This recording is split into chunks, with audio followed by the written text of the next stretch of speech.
আসসালামু আলাইকুম, welcome to DeCreativen। সাথে আছি আমি সাদিকা শারমিন। জাভাস্ক্রিপ্টের এই কোর্সে আমরা অপারেটর সম্পর্কে দেখেছি অলরেডি। অপারেটরের উপরে বেস করে আমরা টাইপস অফ অপারেটর দেখেছি। আজকে আমরা অ্যারিথমেটিক অপারেটর সম্পর্কে জানবো। অ্যারিথমেটিক অপারেটরস ব্যবহার করা হয় বেসিক ম্যাথমেটিক্যাল ক্যালকুলেশন করার জন্য।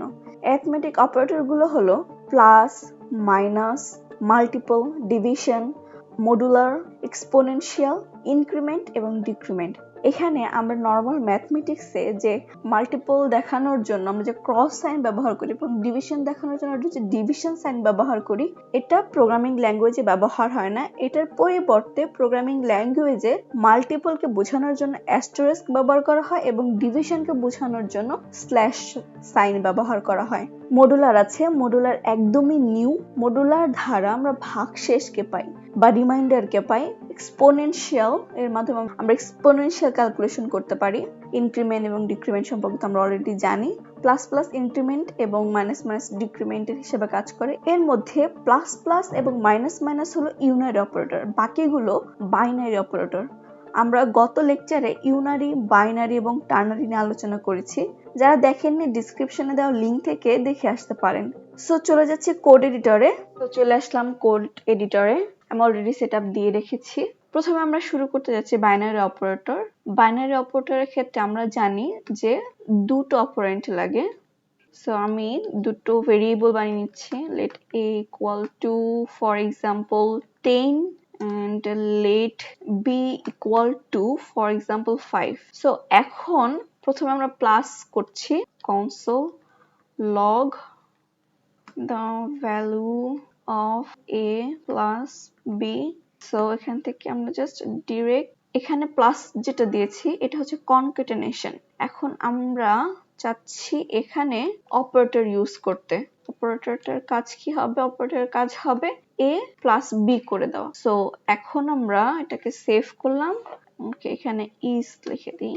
is so value of a plus b is equal to, এখানে প্লাস দ্বারা কনক্যাটেনেশন মিন করেছে, মানে স্ট্রিং এর সাথে নাম্বারকে যোগ করেছে। আর এখানে ভিতরে যেটা আছে, অপারেন্টের ভিতরে যেটা আছে সেটা হচ্ছে অপারেটর। একটা প্লাস গেল, এরপর আমরা মাইনাস করে দিচ্ছি। সো এই ক্ষেত্রে জাস্ট ভ্যালুটা আমরা চেঞ্জ করে দিচ্ছি মাইনাস মাইনাস। এখন সেভ করলাম। এখানে 10 minus 5 equal to 5। প্রথমে প্লাসে কি ছিল? 10 plus 5 equal to 15। সো আমরা এটাকে আবার কপি পেস্ট করছি। এখন আমরা কি করতে যাচ্ছি? মাল্টিপল করতে যাচ্ছি। মাল্টিপলের ক্ষেত্রে আমরা কি ব্যবহার করছি? এখানে আমরা অ্যাস্টেরিস্ক ব্যবহার করছি, ক্রস ব্যবহার করছি না। অ্যাস্টেরিস্ক করে দিলাম। সিমিলার এখানেও। সো এখন দেখেন 10 multiplier 5, সো এটা হচ্ছে 15 হয়ে গেছে। এখন আমরা ডিভিশন করতে চাচ্ছি। ডিভিশনের ক্ষেত্রে আমরা কি জানি? এখানে আমরা স্ল্যাশ ব্যবহার করি। So a slash b equal to, এখানেও a স্ল্যাশ b। তাহলে আমরা এখান থেকে কি পাবো? এখান থেকে আমাদের অ্যান্সার পাওয়া উচিত 2। সো আমরা সেভ করছি। এখানে আমরা অ্যান্সার পেয়ে গেছি। এখন আসছি মডুলারের ক্ষেত্রে। মডুলারের ক্ষেত্রে আমরা কি জানি? মডুলারে আমরা ভাগশেষ পাই। ভাগশেষটা কি থাকে? যখন ভাগ শেষ হওয়ার পরে যদি কোনো সংখ্যা থাকে যেটা দ্বারা ভাগ যাচ্ছে না, তাহলে ওইটাকে আমরা ভাগশেষ বলি বা রিমাইন্ডার বলি। আমাদের দেখেন এখানে 10 আছে, এখানে 5 আছে। এটাকে যদি আমরা ভাগ করি, ভাগফল হয়ে যাচ্ছে 2, এখানে রিমাইন্ডার হচ্ছে 0। সো আমি যদি এখানে মডুলার দেই a modular b, so save করলাম। এখানে 0 চলে আসছে। এখন এখানে 11 করে দিলাম। সো এখন আমরা সেভ করছি। তাহলে দেখেন এখানে রিমাইন্ডার 1 চলে আসছে। এখন আমরা এখানে 10 করে দিচ্ছি। সো এরপর আমাদের যে টার্মটা আসছে সেটা হচ্ছে এক্সপোনেনশিয়াল। যখন আমরা একটা নাম্বারকে বারবার মাল্টিপ্লাই করতে থাকি তখন ওটাকে এক্সপোনেনশিয়াল বলা হয়। যেমন আমাদের একটা নাম্বার আছে, ফর এক্সাম্পল ধরে নিলাম 2 কে আমরা চাচ্ছি 5 বার মাল্টিপ্লাই করতে। এখন আমাদের 5 বার আমরা এটা লিখতে পারলাম যে 5 বার, কিন্তু আমাদের মাঝে মাঝে দরকার হতে পারে যে আরো এর থেকে বেশি মাল্টিপ্লাই করতে হবে। সো ওই ক্ষেত্রে আমরা পাওয়ার ইউজ করি। এখানে আমরা যদি 5 বার 2 না লিখে শুধু যদি আমরা 2 to the power 5 লিখি তাহলেও এই ভ্যালুটা দেখাবে। যদি আমি এখানে 6 লিখি তাহলে 2 সাথে আরেকটা 2 মাল্টিপ্লাই হয়ে যাবে। সো আই থিংক ব্যাপারটা ক্লিয়ার।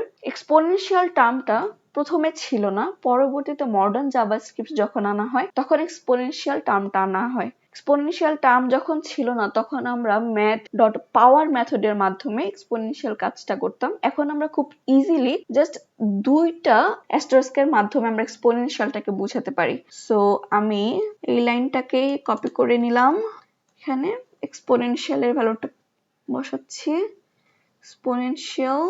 সো এখানে কি হচ্ছে 10 টু দি পাওয়ার 5, অনেক বড় একটা ভ্যালু আসবে। সো আমরা একটা কাজ করছি, আমরা নতুন একটা ভেরিয়েবল তৈরি করছি। For example let a equal to 2, okay, a1 equal to 2। So এখন আমরা চাচ্ছি a1 exponential b।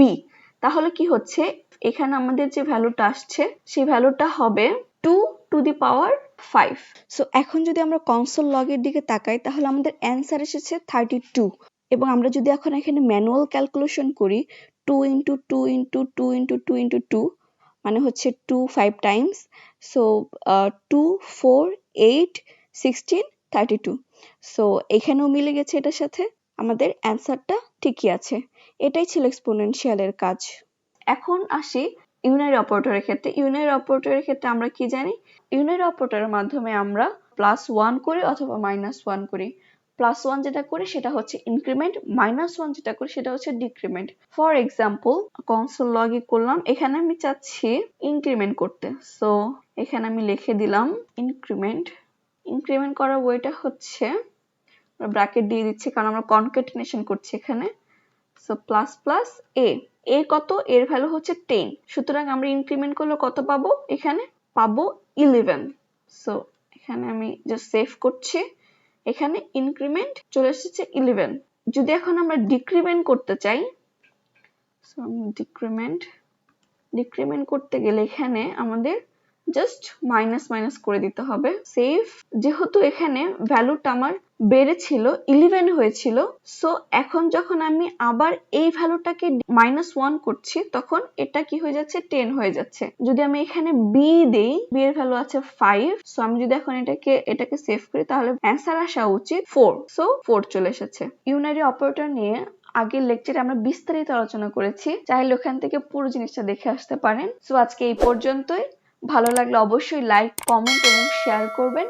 Thank you so much for watching this video and see you in the next video. Till then, explore more.